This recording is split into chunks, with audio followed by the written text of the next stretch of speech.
Sembla senzill aquest gest, oi? Però al darrere s'hi amaga la feina de moltes persones que el fan possible, com la dels operaris i operàries d'Aigües de Barcelona, que s'encarreguen de mantenir en condicions òptimes les canonades que transporten l'aigua fins a casa teva. Com ho fem? Ara t'ho explico. Totes les obres de manteniment segueixen les mateixes etapes. La primera és la informació al ciutadà.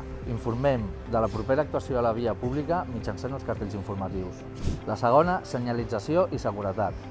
Instal·lem tota la senyalització i tanques necessàries. La nostra prioritat és garantir la seguretat tant per la persona treballadora com pel veïnat, minimitzant les molèsties. Tercera, execució de l'obra. Una vegada assegurada la zona de treball, comencem amb la renovació de la canonada. I 4, connexions. A vegades cal tallar el subministrament de l'aigua per tal de connectar la canonada nova instal·lada.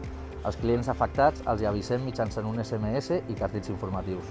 Així, quan vegis pel carrer una obra amb el nostre cartell, recorda que estem treballant per donar-te un millor servei.